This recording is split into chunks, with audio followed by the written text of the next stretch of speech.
Hello and welcome to the Cooper and Rupert podcast. Thank you very much for listening. Today on the program, Doug's girlfriend Karen stops by for some in-depth analysis of the NCAA tournament. We also discuss the lawsuit against the NCAA to pay college athletes, Jim Irsay's arrest, and the expansion of the NFL playoffs. Sports.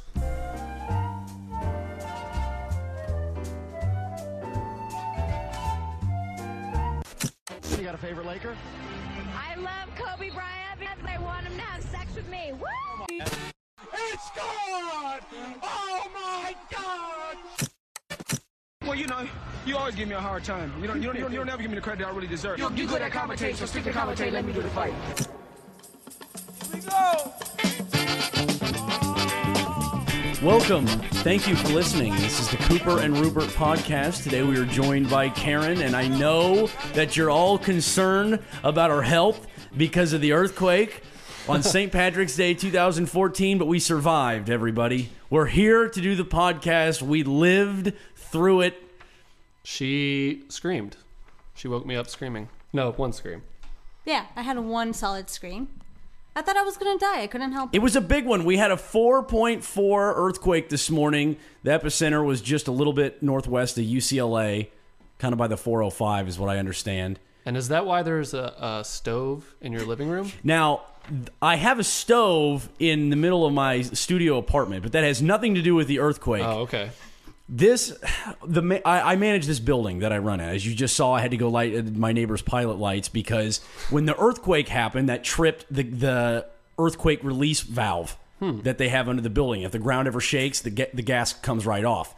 So when I feel an earthquake, it's first is, oh, God, and then second is, oh, God, because I got to go light all these pilot lights, and I got to be Mr. Manager all day. So I've been doing some of those duties. Now, my manager duties also include this obnoxiously huge stove sitting right next to me right now. Karen, later in the podcast, I want you to get a picture of this just stove. You got it.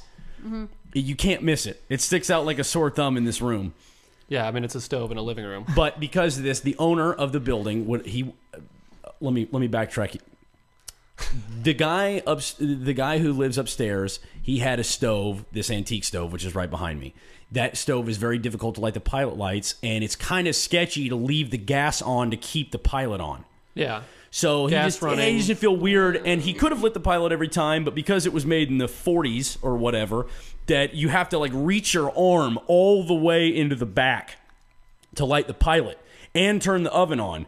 So you have to beat your arm out before all the flames whoosh around. Oh, okay. So it's a little dangerous, a little sketchy. So the owner said that he would get him a new stove. It was time for the upgrade. So because this is an antique O'Keefe and Merritt stove, he said, "Hey, let's see if you can't get a couple of bucks from these things because these do draw some money."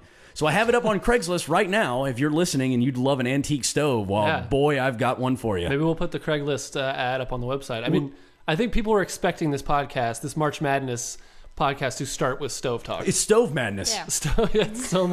It's just going to be mostly about stoves. I've got two stoves in a studio apartment, and it's going to be a bake sale.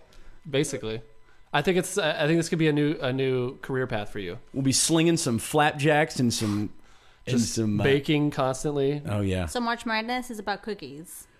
Pretty much. Yeah. Oh, okay. Yes. Just making sure. It's mostly about baking. Oh, okay. And today also is St. Patrick's Day, so top of the podcast to you. Happy St. Patrick's Day to everybody. Yeah, you guys aren't very festive. You guys even went out. No, we didn't. You went to go eat, right? Well, we went to go eat. We didn't go drink. Well, yeah. But I like your shirt. But I didn't drink today, but I got my shirt on. Yeah. I don't have any green clothes. It's not my jam. No, one green shirt? I don't think Just so. for St. Patrick's Day? I don't think so. Not anything that I want to wear in public, at least. Yeah, maybe you're right. March Madness! Yeah, March Madness. Bam.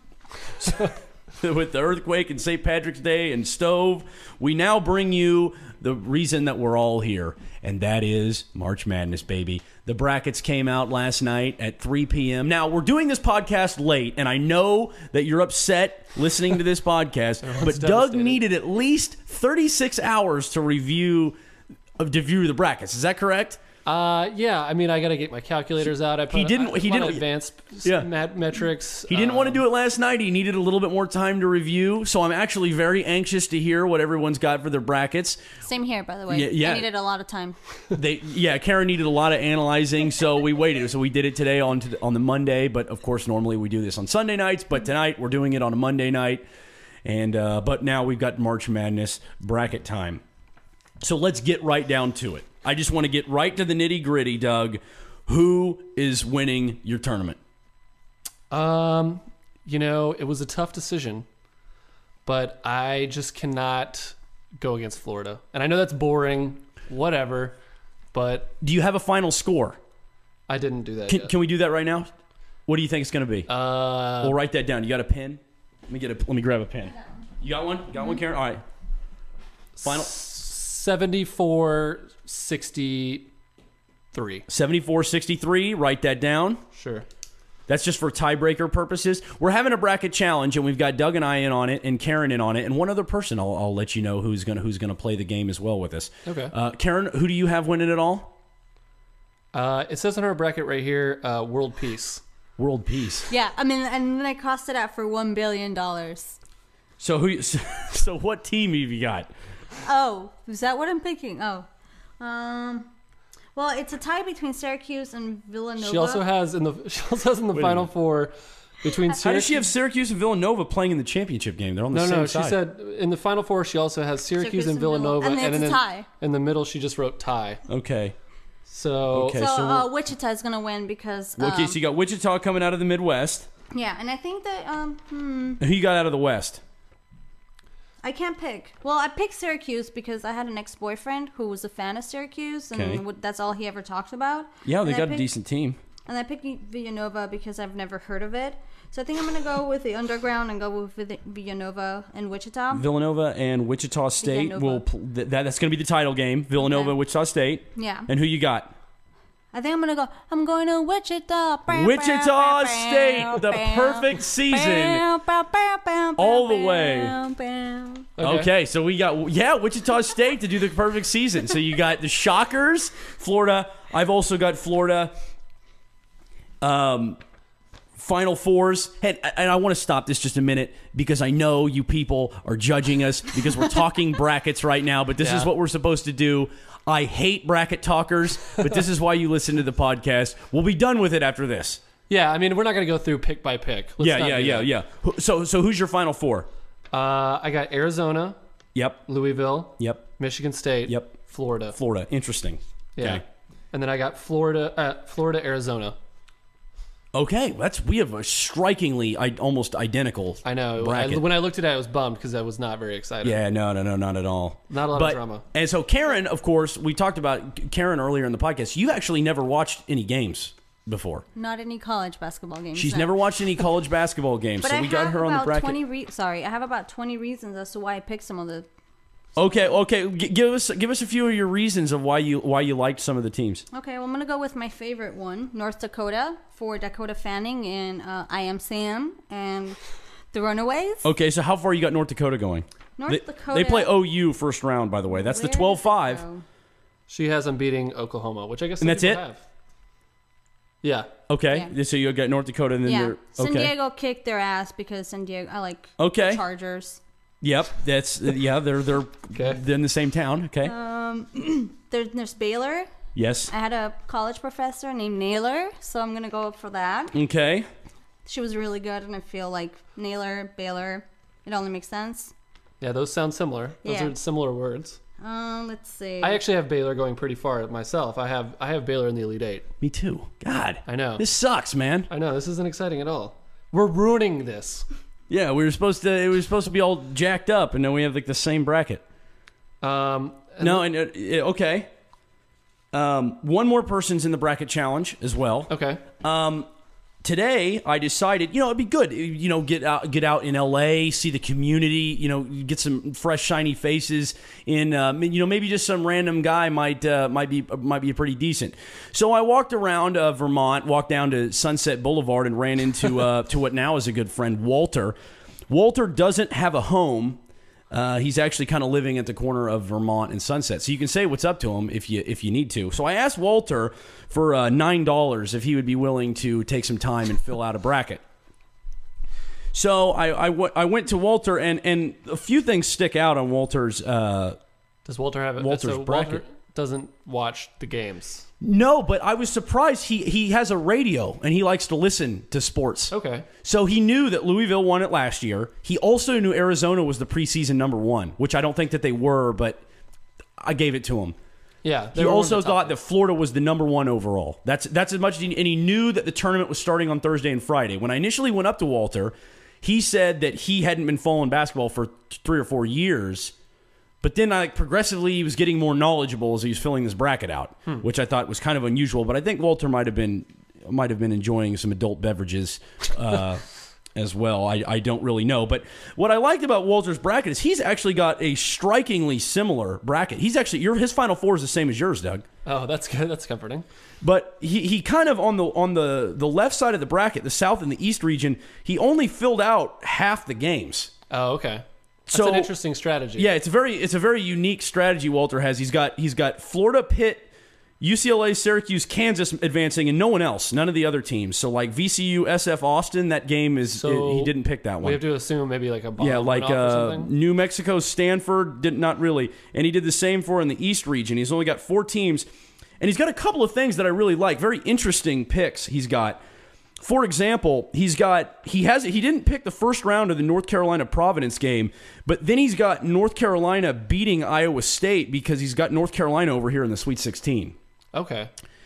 And actually, one of my favorite things. That's interesting. One of my favorite things that he's got is kind of defies the laws of the tournament. But he's got over here in this. He's got for the winner of the St. Louis round 1 game. He's got Louisville winning that game.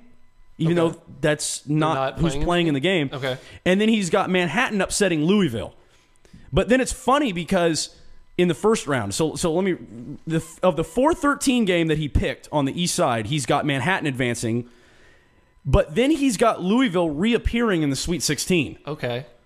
And beating Wichita State and actually going to the title. So he actually has Louisville losing the first round and then going to the finals. Okay. Okay. So we have to assume that maybe that Manhattan cheated somehow and they were reinstated? It's possible. So we'll figure out how to give him credit for a Manhattan upset, but he needs Manhattan to win and Louisville to keep going, which is going to be very difficult for that to happen. But his Final Four is Arizona, Louisville, Michigan State, and Florida. He's got Florida beating Louisville 68-59 in the end. Huh. He's got Creighton going to the Elite Eight. Okay. Likes Creighton. He likes American over Wisconsin. Oh, once again, he's got the same thing over here, too. He's got American beating Wisconsin, but then also... Oh no. Whoa, wait a minute here. Okay. He's got Nebraska beating Baylor. Then he's got Creighton beating Nebraska, but then Nebraska comes over here in the Sweet 16. Nebraska actually wins the Wisconsin-American game. Okay. Interesting. So he's got Creighton beating Nebraska, and then in a rematch, he's got Nebraska beating Creighton. So It's quite a unique bracket, but we'll try to keep track of his bracket the best we can. Yeah, well, I feel like we'll try to capture the essence of what he was. I think I like where his head is. Like I said, we almost have an identical Elite Eight. I mean, he's got Florida, Ohio State, Michigan State, North Carolina. Yeah, it makes me feel Arizona, good. Creighton, Louisville, Michigan. I mean, he's right there towards the end, but how the teams got there is he took a slightly unusual route. Some kind of appearing in and out, vanishing, reappearing, teleporting possibly. Does that mean I did mine wrong?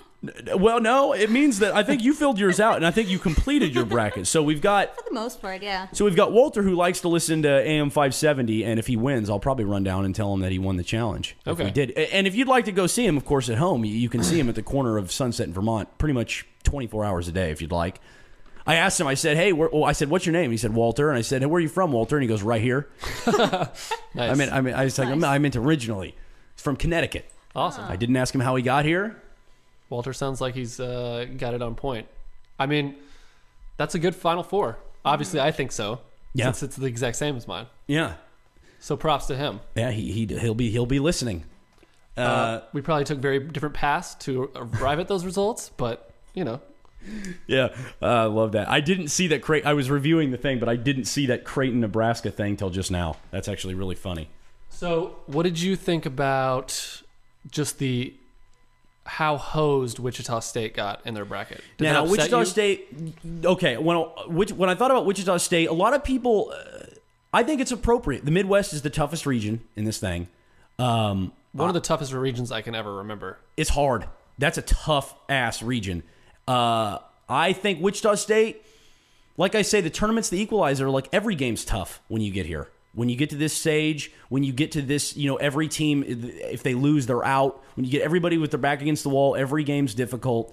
If you're going to do it, you're going to prove it. No matter if you're where Florida is or if you're where Arizona is or where Wichita State is, it's hard to get there, and I respect anybody who can do it. Now, they've got a tough road, but so does everybody else. So I really don't have a problem with it. And they didn't play anybody, so you know what? Like, they kind of deserve it. Yeah. That's fine with me. I wasn't that upset. There are 3 of the Final Four teams in this bracket from last year and Duke. So that's pretty intense. Yeah, it's tough because you're looking at, Kentucky, Kansas State, the winner of that right off the bat. That's the 8-9. Yeah. So...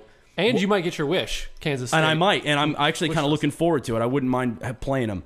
But, yeah, exactly. And then you've got, terrible. Louisville down there, Michigan, Duke. Louisville Jesus. as a 4 is pretty intense. That's tough. No, that bracket's, whoever comes out of there is going to earn it. They're going to be battle hardened. That's for sure. And Karen, you picked Wichita to come out of there. One of the few people, I think.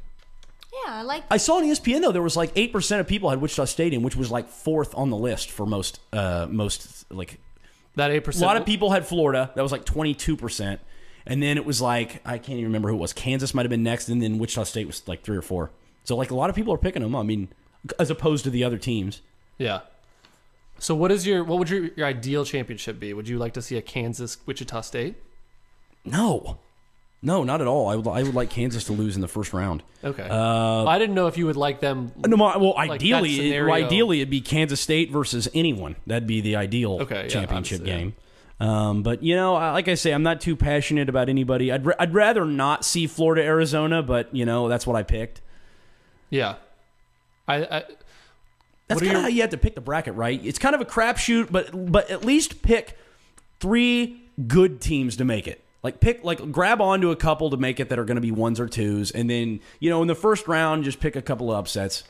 When it's obviously crazy things are going to happen this year, and I think when it comes down to it, I usually just go with whoever has good guards and whoever has good coaches, and then I just kind of wing it from there because I don't. It's impossible to watch enough college basketball to have any sort of good like grasp on what you think is going to happen.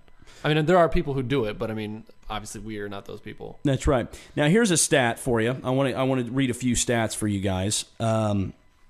This is for how difficult the bracket challenge actually is. This was pretty easy for me. I don't know. Yeah, we'll see. We'll see how you do. You could have signed up. Doug sent me this link about Warren Buffett sending if you pick all 63 games right, even though there's actually 67 because the pigtail games. I don't know why. Why do those pigtail games get?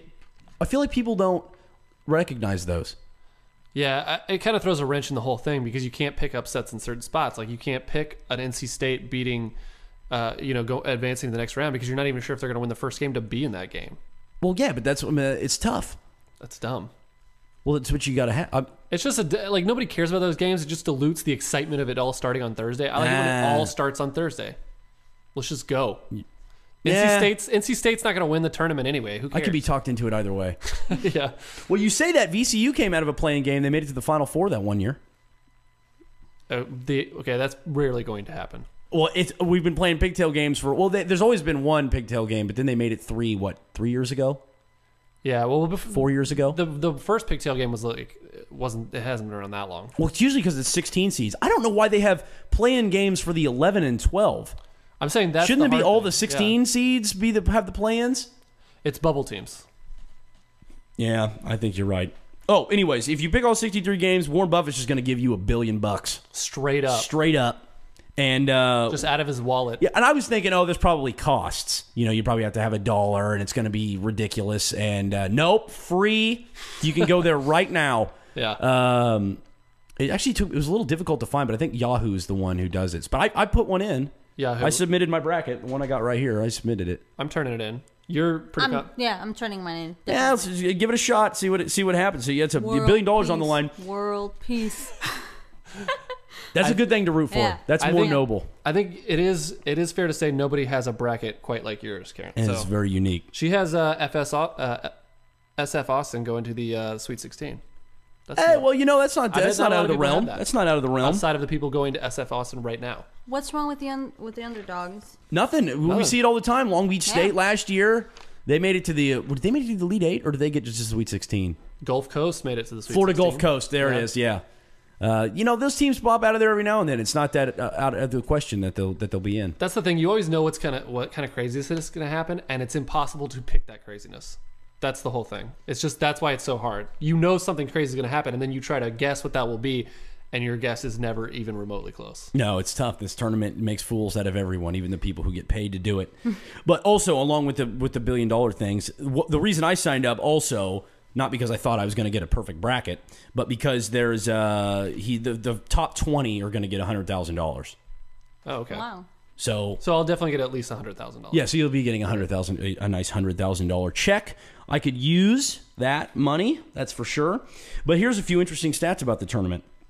According to the website bookofodds.com, if you fill out your bracket by picking the better seeded team in every single game, the odds of that bracket being perfect are more than 35 billion to 1.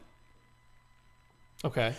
Also, you have an 18 times better chance of being killed by a water spout this year. Okay? There's that. What is a water spout? I don't know, but I bet they're not very deadly. The things coming out of your house, like that you turn on for the hose? Maybe. How would that kill you?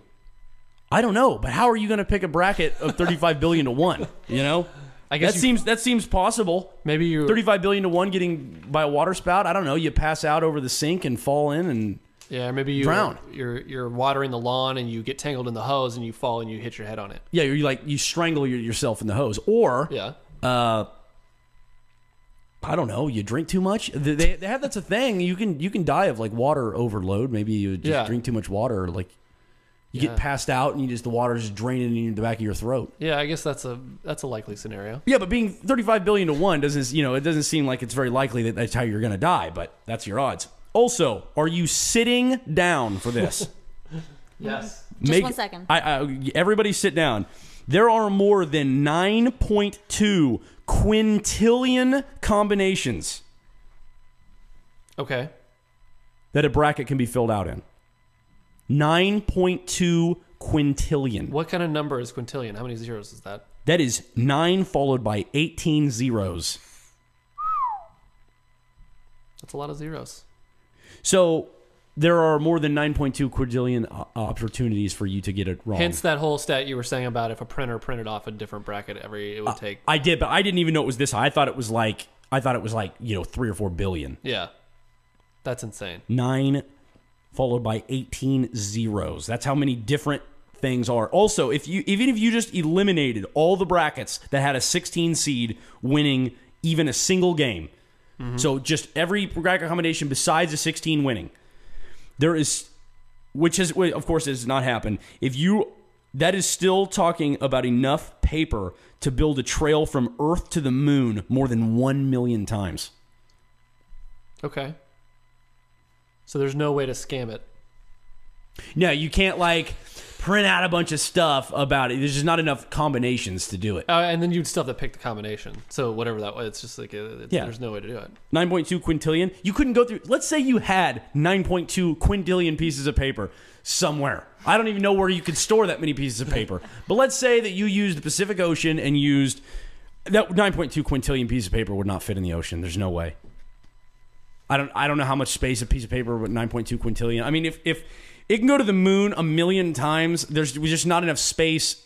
I think it's safe to say. I think it's safe to say if you printed out 9.2 quintillion pieces of paper, there wouldn't be an ocean because we would have destroyed the Earth. Just every tree would have been cut down, and just there wouldn't be any rainforest. There would be way too much carbon dioxide. Yeah, there would have to be. You would spend a lifetime trying to find that piece of paper. I've got it somewhere. I know I've got that bracket. Your quest to print out every tournament option would destroy the planet as we know it, and we'd be living in a Mad Max post-apocalyptic wasteland because of the tournament. Yes. And that would be March Madness. Yes, it would. No one would doubt that would be perpetual extremely mad. March Madness, except the kind where there's murder. It'd be rough.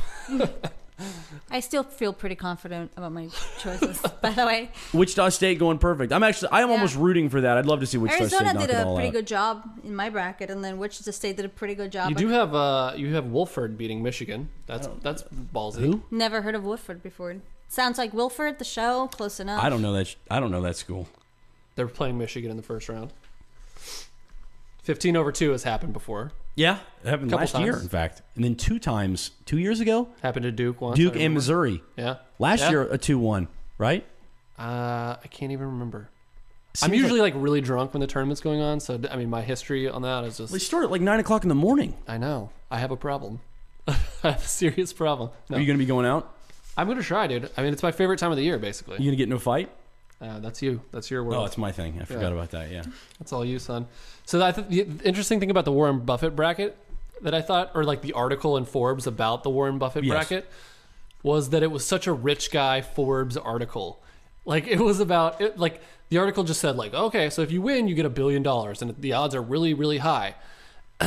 Small, you mean. But guess what?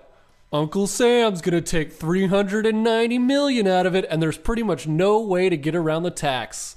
There's no loophole. The whole article was like dedicated to finding tax loopholes. If you theoretically win the hardest thing in the world to do that's never been done ever, and some idiot just sat on his computer and was like, "Yeah, you can't take it offshore. You can't." It's like, okay, so I would only have what, 600 million in a lump sum? Like, yeah, 650 million. like, is that not enough? Who is this asshole?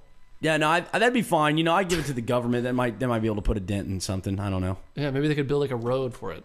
Yeah, I don't really need, $1 billion straight up. Maybe cash. give it to the city of LA, and although it would go to the federal government, but it'd be nice to give the city of LA, maybe get some reinforce our infrastructure for the aftershocks of the earthquake. Yeah, maybe so we don't break off and float into the ocean. No kidding. It'll one day be filled with brackets. The Pacific Ocean. So we want to keep going. Yeah, People let's should we move on? How do you feel about people coming up to you at work? And, Yeah, I wanted to talk about this. Let's pause. I want to talk about bracket etiquette for a minute because I hate bracket guys. I hate fantasy football guys. You can't take that domain. You can't take that world and bring it into the present world. You've got your bracket, and I'm talking about my bracket now, not necessarily to bore you, but to just, I guess, kind of entertain, because we've got this little pool with Walter and Karen, and that's kind of funny. So that's why we're all kind of discussing this for the fun of this podcast, because you decided to listen. But when I'm walking down the street, I don't need you, who's filled out actually 10 brackets, to say that you called, I totally called Creighton going down against Louisiana Lafayette in one of my brackets. Yeah. Shut up. That's stupid. I don't want to hear about it. It's so boring. Your bracket is like your children. They're only interesting to you. Yes. That's the way I feel about it. I feel the same way about college finals. It's like, I love my dog, but people don't want to hear about the cute thing that Spike did yesterday. They just don't want to Facebook hear post with the dogs. Yeah. I mean, like, it's just one of those things. It's like, it's your thing. And I guess in certain times it's fun to go to the bar with like your bracket there, and you can like take it out and look at it. No, it's not. But it's not. At the bar? Yeah. Dude, girls would run the other way. I laminate mine, so if beer spills on it, If that's what this bracket does, I'm taking this every weekend with me. Yeah, that bracket's not going to do that for you. How dare you? Well, unless you have the $1 billion bracket, then I bet the chicks would be all about it. Yeah, you get a lot of ladies with that. Yeah. Well, I would treat my bracket like a little. I thought I was going to treat it like a plant where you water it once a week. I didn't realize you don't I was need to do supposed that. to water it like at once, if that makes sense. Unless you at do all. it really bad, and then you might she need thought- to actually take it away. She thought that the bracket happened over time, and you picked as it went Oh, along. like as the winners happen. See, that's Yeah. the way I'd wish it was. Yeah, I was so disappointed when I just found out that I had to pick all of them. That's why I put tie in some of them, and I just world peace was my final answer because It's a good thing to wish for. Yeah. So I guess that would be in that scenario, the game would just stop, and like Louisville and Florida would just start hugging, and we'd all just like start swaying in the audience, Yeah. singing "Kumbaya," and just like It'd be nice. they'd be like, "We don't need to compete anymore. We're all one. Well, Yes. We're all in this together." I would have thought there was probably about as much chance of that happening as the first play of the Super Bowl being a safety. So, you never know. Yeah, Maybe. Yeah. Who knows? Yeah. We can all dream. Oh, back to bracket guy. That's another thing that I hate about bracket guy is you get one bracket, dude. You get one. Pick one. Yeah. What do you think's going to happen? If you don't think it's going to happen, get the hell out of here. Yeah, I don't like people who do multiples. Do multiple bracket. It just sucks. I don't feel this. I get why you have multiple fantasy teams, even though I don't. I like to just keep one fantasy team. But I don't know. I like the one, but definitely the bracket. Don't gloat when you get something right because you filled out 10 brackets. That's a good rule of thumb, I think. Because lame, man. Yeah, and I mean, and the whole phrase, like, I picked that in one of my brackets. It's like, well, if you really were confident and you actually deserved the credit, if you deserved the credit for that pick, then you would have picked it in every bracket because you would have been so sure because of the knowledge that you had that you would have done it across the board. It wouldn't have been just a random guess that you wrote down on a piece of paper. It's so boring, too. How do people not know that that's boring to talk about? But you still love I like talking about mine. I'm enjoying talking about it right now. Well, yeah, but it's different. Just one of those things you have to do it for the greater good. You have to, like, realize that. You also have to know, it's like that. Now, let me rephrase that. When you get into fantasy football, you can talk to guys in your league about your team because we're all playing in that world. You know what I mean? If it's like, hey, you're playing whoever, it's like, hey, man, like my dude went off this week. Oh, yeah, that was crazy. That makes sense because you're all playing with the same currency. Yeah. It all is affecting. Your guy scoring is immediately affecting that other guy. But if it's two guys are in two different leagues, or God forbid, you're talking to somebody who's not even playing fantasy football, it's so stupid. It's so boring. And I don't know why people think that that's interesting. Yeah, well, in that scenario, you all have the same kids. Yeah. So you're some sort of weird, like, kind of family, pluralistic family that has, like, the same set of kids. Yeah, the whole thing is nerdy, but it's like it crosses the nerdy line when you take it out of the domain of the league itself. Yeah. You talk to some dude, oh, I got, you're on a 2-man league. Oh yeah, dude, got like Peyton on my fantasy team and like Jamal Charles. It's like, dude, get the hell out of here. Yeah. And the same with the brackets. The very rare God. 2-man league. I can already hear it now. Some guy talking about their bracket. So bored. I guess I'm just. I get it, but I also enjoy it. Because you don't like to listen to people talk about their brackets. I think everyone likes to talk about it. People love to talk about themselves. Yeah. So yeah, I guess if everyone just walked around talking about their bracket, because no one's ever listening. I guess I like to listen to someone's bracket because then I know it gives me the opportunity to talk about my bracket. You're like, oh, this is great. If I hear the word "my bracket" one more time, though, seriously, you're just gonna walk off. I'm just gonna walk off. But see, now you get to talk about it. Now you get to say, oh, my bracket. My bracket. Now you get to be a my bracket girl. $1 billion. Well, okay, so if we don't like talking about brackets, should we move on to something else? Yeah, let's do it. The stove is right in my grill right now. It's tough to concentrate with this. Pun intended. This stove. Did you get a picture of the stove? We'll have to do that before we leave. Yeah, we'll take. I think it'd be a good shot. We'll get a good action shot of me with the stove behind me. I don't think it's going anywhere. So that has to be the closest stove to a bed in maybe like apartment history. This has to be like some sort of a fire hazard or something. Definitely outside of like New York. It's less than 2 feet from my bed. That's the dream. You're living it right now. Living and breathing. It's close quarters, that's for sure. Oh, I wanted to introduce this story, Doug. Something I knew you would love to talk about. Doug loves to talk about college athletes getting paid and race. However, this is about college athletes getting paid. Those are my two hobby horses. You love to talk about that. You love to make things that aren't about race. Well, I think everything's about race. That's my argument. That's why I love your philosophy. But here's an interesting story that I wanted to talk about that caught my eye that I knew you'd want to talk about. Now, we kind of know how we feel on this situation, and it's going to continue to develop as time goes on. So I almost wanted to introduce this story because I know we're going to continue to come back to this over and over again. This is a big topic, so we might tackle this when the days are slower. Sports labor attorney Jeffrey Kessler filed an antitrust claim Monday in a New Jersey federal court on behalf of a group of college basketball and football players, arguing the association has unlawfully capped player compensation at the value of an athletic scholarship. Mm-hmm. And then he is quoted here saying, the main objective is to strike down permanently. This is Kessler saying this. The main objective is to strike down permanently on the restrictions that prevent athletes in a Division I basketball at the top tier of college football from being fairly compensated for the $1 billion of revenue that they help generate. In no other business, and college sports is a big business, would it ever be suggested that people who are providing an essential service work for free. Only in big-time college sports is that line drawn. Yeah, totally reasonable. Yeah, exactly. The claim is a class action, and it proposes to represent all scholarship players in FBS football and Division I basketball. So I'll just say this about it real quick, and like I said, we'll get into this maybe in more depth at some point.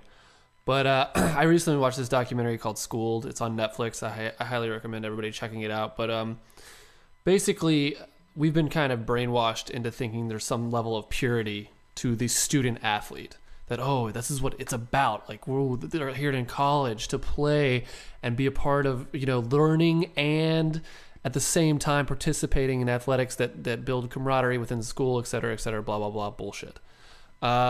Basically, in the early, I don't have the exact date, but it was like the 40s, I think.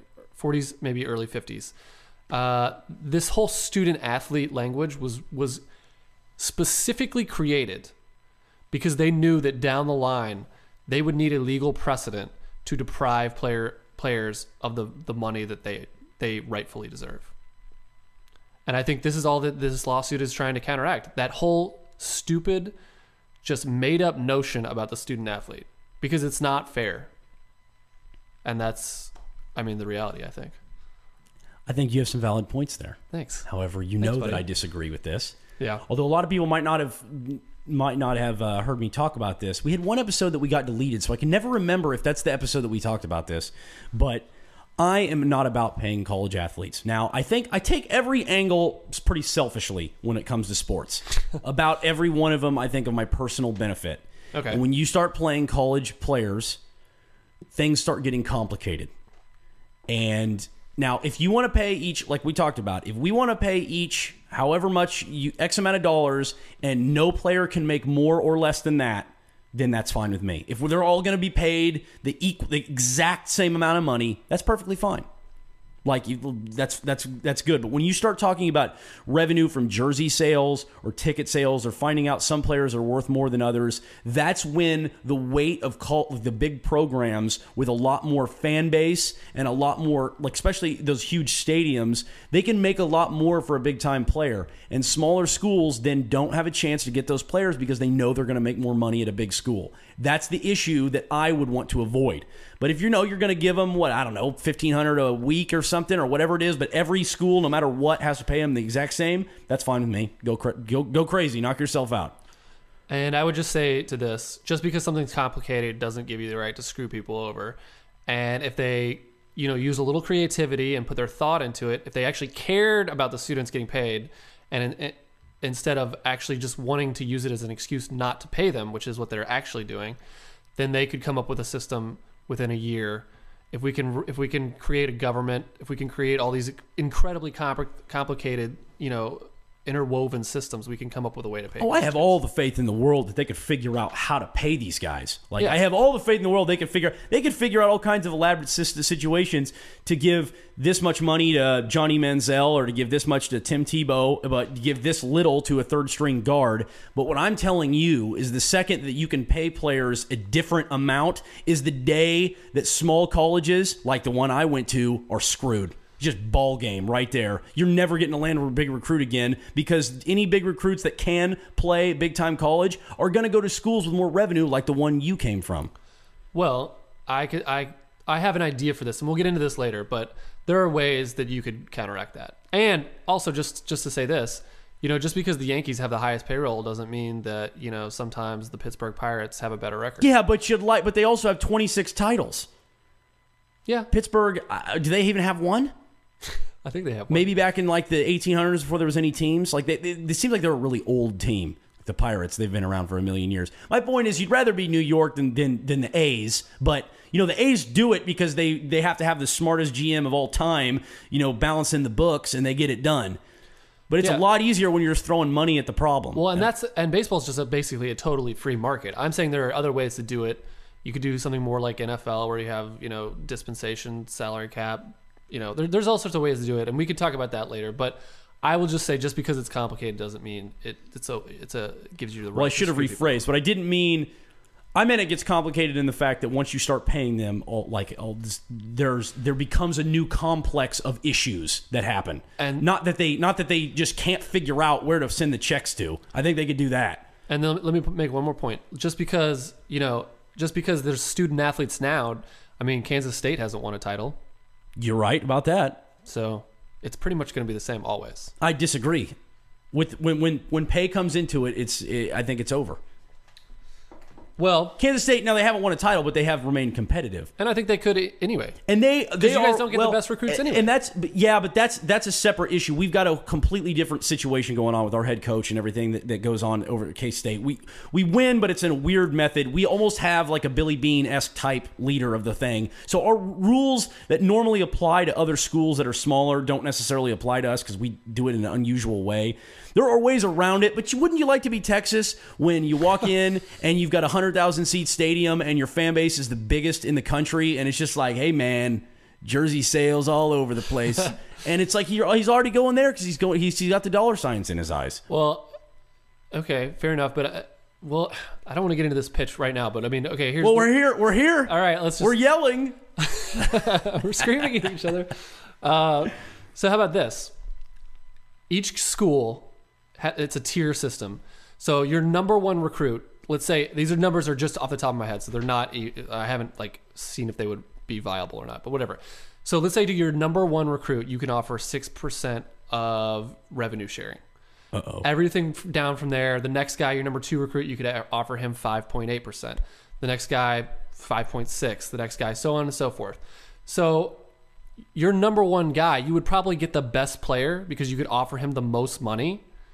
But let's say, you're a guy and you might want to come to Texas, but you're only going to be the 25th guy. And so maybe you'll get 2% of the revenue.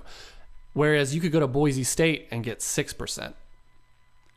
There's an idea right there. And I just thought of that when I was drunk at a bar. So, I mean, I think if people put their minds to it, they could come up with something. I don't know. I like I say, I think of this very selfishly. I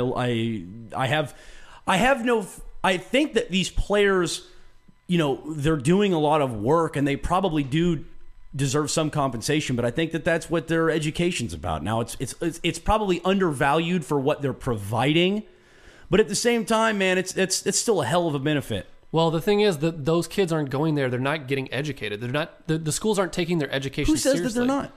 But that's their choice to be as educated as they would like. Yeah, but man, this is such a can of worms. But a lot of these kids come from places where they don't have the skill set to be productive in college. So how does that make it the college's fault? Because their job when they're there and they know it, and it's just a lie to say that they're there to be students. They're there to play basketball or they're there to play football. I agree. And so they're not the coaches and the people themselves, the kids themselves don't prioritize their school. It's hard to ask kids to have enough foresight to take it seriously. And if the schools aren't truly committed to the student athlete thing, which almost all of them are not, then you have a kid who's going there for 2 years, 3 years, getting a super half-assed education, which is of no value to him. But it's only half-assed if he doesn't choose to make it something great. I'm just saying, when do we turn into the parents here? And why are we the ones decide that they need to have this amount of education, or they need to have this money because we know that they can't learn anything? It's I don't understand why you can't offer what you offer, and if you fail to take advantage of what they have given you, which is a great opportunity. I would have loved to have gone to college for free. That would have been great. And if you squander that chance, then it's on you. Dude, that's a lot to ask of kids, man. That's all I'm saying. If you're going to play, then don't go. If you're what? Dude, you can't just say don't go. Then so just have no option. So it's this or nothing. It's well, we'll pay you $2 an hour. Oh, that sucks. That's not enough to live on. Well, then don't have any job. Well, it's not. You can not have any job. You could always go get another one. But I'm saying there is no other job in this scenario because the top limit is just the scholarship. That's all there is. So you're either saying do this or nothing. And here's the thing: Yes. if you go to play basketball at UNC and you read at the 6th grade level, you can't do anything in college that's going to help you. You can't get a degree that's going to be able to put you into the world to have skills. But why is that the college's fault for these people being undereducated before they come into school? Well, they're giving them the scholarship to come there. To play basketball, of course. Yeah, exactly. Exactly. They're there to play basketball. They're not there to learn. Yeah, but it's not their fault that they can't Then read they or shouldn't write. give those kids a scholarship. But they've met the criteria to get into the college. No. The UNC college is has a got really its hard. answers. UNC is a really hard school to get into. You think the kids, like some of the kids who play basketball there, would go there? It's if they silly. couldn't? It's true. It's the reality. Well, I'm just saying I don't understand why we have to compensate for what skills they don't have when they've met the minimum criteria of getting but they in. don't. The opportunity They don't. is right there. They don't meet the minimum criteria. Vince Young misspelled university on his application. I would probably misspell You it think too. you think he deserves to go to Texas? Like he would never get in. He did have a famously low Wonderlic score. Yeah, he's not a smart guy. Well, that's probably why he didn't work in the NFL. Well, I'm just saying, like, Which has nothing you to do understand my with this. point. I understand exactly what you're saying. We'll talk about this more I at think some that point. it's. I understand what you're saying, and I think that it's fair to the players. I agree with you. I think it's to the players. It's fair to everyone else in the fans. We lose, Yeah, but it's about them. They're the ones doing all the work. but we're the ones supplying all the money. Okay, I want them to have that money. Well, I'm a you know, fan. like I'm saying, it'd be really great for you, and I probably would have the same position too if I went to Texas. I think a lot of fans. No, that's not what it's about. I promise. I know that it's. Not, I don't think that's where you're coming from. But if I was where you were, then it would be let's pay them because then we even get more desirable. No, I'm not. I would never like pick something that affects somebody's lives just because it benefits me more. Like, Well, see, just 'cause- that's what I do. I know, but I mean, like, watching sports is so not even close to like, like their actual lives. So I mean. That's not what it's about at all. For me, it's like my bleeding heart liberal side maybe, but like I just don't think it's it's not even liberal. It's just like I think certain things are fair, and what's happening now is unfair, and I don't like unfairness. Fair. All right. So we'll get off that now. You'll keep up to that. I guarantee you, we won't stop hearing about it for a while. Yeah. We'll see how that plays out. That's a good talk. I mean, I can't hardly imagine that'll win. I can't imagine that they're going to come out here going, "Yep, they're paying everybody now." So, but we'll keep an eye on it. I'm sure that won't be the last time that we hear about that. Yeah, I'm glad we briefly touched on that topic for 15 just minutes. briefly, nice little touch, starting with the screaming and yelling. Karen's eyes are glazing over. She looks like she's about to fall asleep. Getting a little tired. What? You getting tired? See? No, I'm good. She's paying close attention. Good. How's the bracket? Any thoughts? No, still liking what you're doing there. I just don't make sure you don't want to second guess something if you think you're good. Yeah, I think I'm gonna go with it. Why not? I think it's a good bracket. I do I too. think any bracket's a good bracket. My minus 16 seeds going to the Final Four or something. I think about anything can be justified. Here's a story that I was kind of excited to hear about today, which is kind of morbid of me. Jim Irsay, the president of... No, the owner of the Colts. Excuse me, the owner of the Colts, yes. He got arrested on a DUI and he faces 4 felony counts of possession of a controlled substance after being arrested late Sunday on suspicion of intoxicated driving, which is the case. Irsay also faces a preliminary misdemeanor charge of driving while intoxicated. He was arrested at the northern Indianapolis suburb of Carmel, according to the Hamilton County Sheriff's Office. He is 54 years old, released Monday, and will appear in court March 26th. That's a hard 54. He does not look very good. Nah, he's a little rough. Well, he's an alcoholic or is addicted to drugs. I mean, that's the situation at hand. And I guess maybe not to make fun of it, but I mean, anybody who's literally ever read his Twitter knows that he's an alcoholic. Well, he tweeted in October that he hasn't drank in over 15 years. Yeah, that's a lie. Well, it's a lie now. Well, no, it's a lie, period. You don't tweet at 4 a.m. where you can't spell words unless you're drunk. What is he doing? Every word was spelled correctly in this one. I don't drink ... haven't *T in over 15 years. Period. Yeah, that's the sober one. That's when he felt sober. That's what I'm saying. So it was probably right then. I'm just saying I'm bummed out. He knocked out the street. He also all tweeted last night. He also tweeted a picture of himself riding a unicorn out of a volcano. So what? Let's That sounds pretty tight. His Twitter feed is legendary. All I'm saying is that guy. All you have to do is read it. I remember when I saw that this morning, I was like, yeah, like I don't really like Jim Irsay. Like, he got what he... And then I was like, why do I hate him again? Because he crossed your boy. Who was that, Peyton? Yeah. Yeah, he did. And I can't remember. I thought he did something else, too. He got on my bad list, but I don't even remember why. But, yeah, he did say that stuff about Peyton, how he wasn't happy enough that they only got one Super Bowl out of Peyton. Yeah. His Twitter feed it basically reads like a Jack Kerouac novel. It's just like stream of consciousness, really weird. Jack Kerouac novel? I'm It's like on the road. It was. I can't tell if I'm illiterate or if you're above me. I don't know. Something's going on here. It's just like a famous book that he was written while he was all on drugs, and it's all stream of consciousness, which is basically what Jim Irsay does on Twitter. He does like the modern day version. Yeah. So we'll see how that plays out. There was a. He's subject to leaves discipline, of course.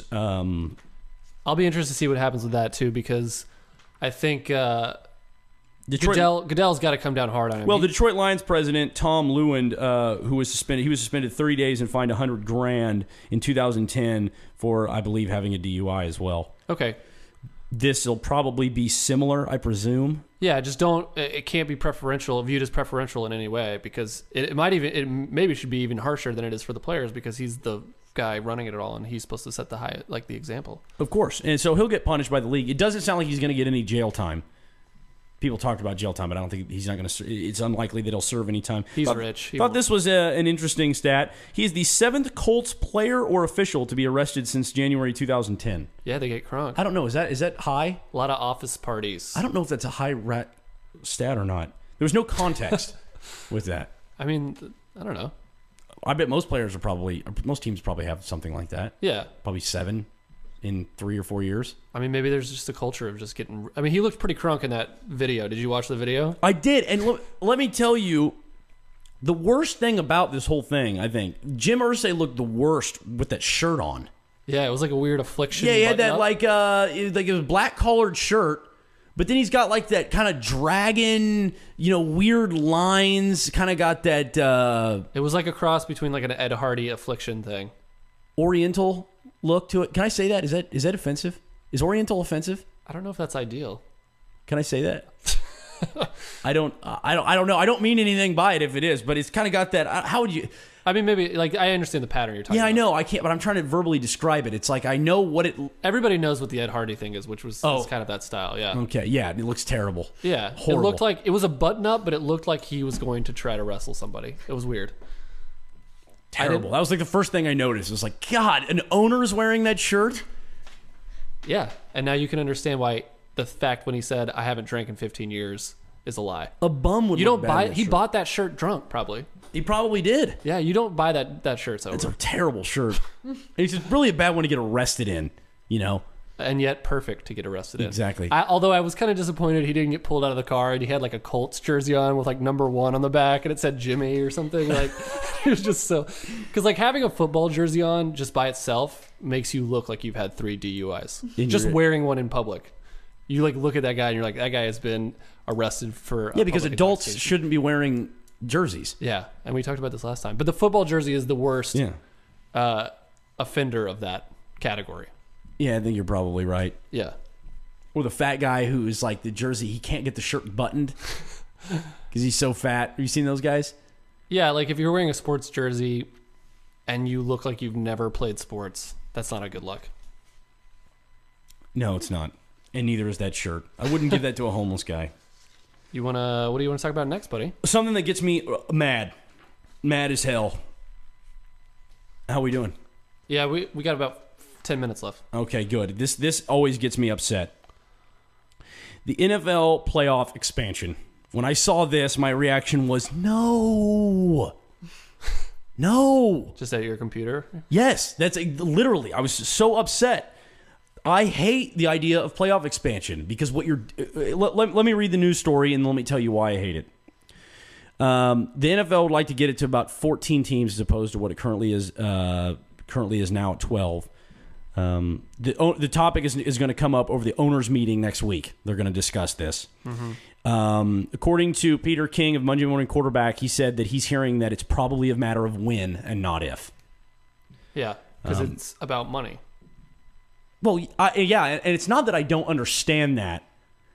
It's just that as me being a selfish fan, what the thing that's possibly happening here is you're slightly downgrading the magnitude of a regular season game, just ever so slightly.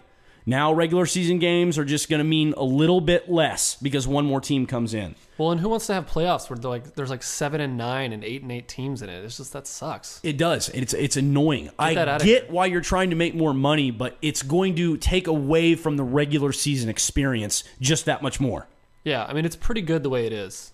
Just let it ride. That's why baseball and soccer are still way down there, because those regular season games don't mean very much at all. NBA is kind of the same, even though NBA, of course, is very popular, but they're still not even close to football. And I think that what makes NFL so much better than everything else is the fact that every game has got magnitude.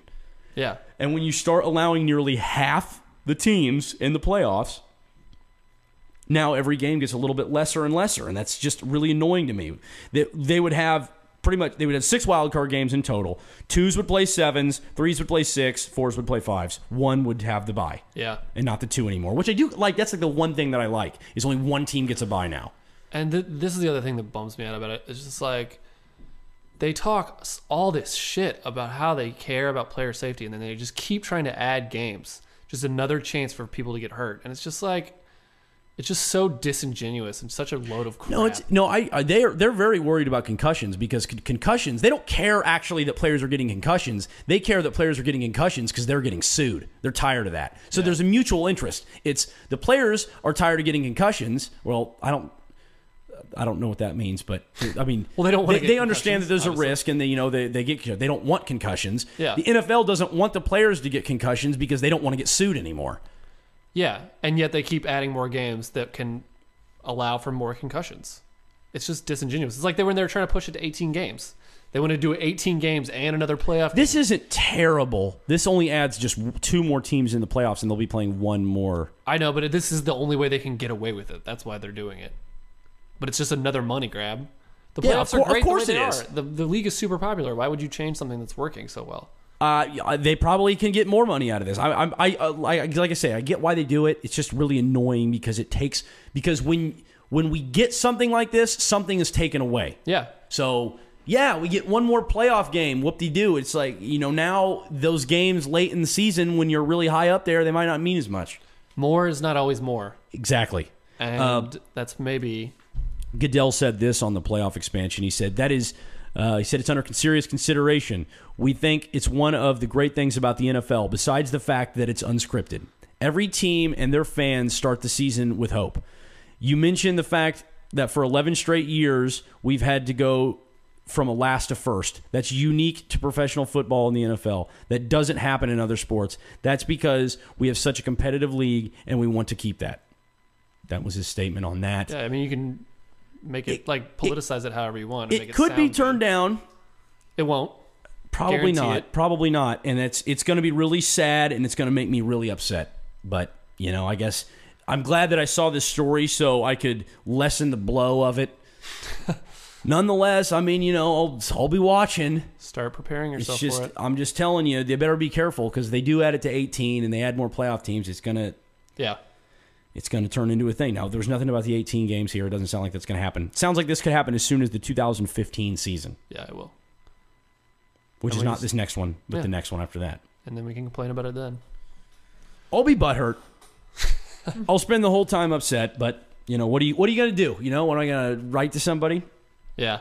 Oh, Phil Jackson to the Knicks real quick. We're running out of time. Yeah, we're done. How much time where are we at? Where are we at? More is not always more, Mikey. That's why we need to wrap it up. Okay, well, where are we at? We're over an hour. Well, was there some jabber in the beginning? No, we're good? Yeah. All right, well, I guess we're getting cut off at an hour. We had Phil Jackson in the NBA to talk about, but I guess we'll have to save that for next time. We can hit it up next week. Yeah, I guess it's good to be overprepared than underprepared. Thank you, Karen, for coming. Thanks for having me. I'm going to come back next week and give you my picks for next week. Yes. Well, we'd love to have you. We always would. You can always just drop in. Yeah, thanks. Feel free. That's nice. Walter, if you're listening, I don't think you have access to a computer, but if you found one and decided to listen to the Cooper and Rupert podcast, I really appreciate your bracket fill out. I'd also like to thank this stove behind me. Yeah. It's been a good show. Shout out to the stove. Shout out. It helped the acoustics today. I think it deadened some of the sound in here and had one more thing to bounce off the walls. It made me feel more comfortable. Yes. Yeah. Yeah, you sound good. And once again, thank you for listening. If you've gotten this far, I really appreciate it. It was hectic today. Keep clicking. We'll see you next week, everybody. Yeah. Thank you. Bye. Bam.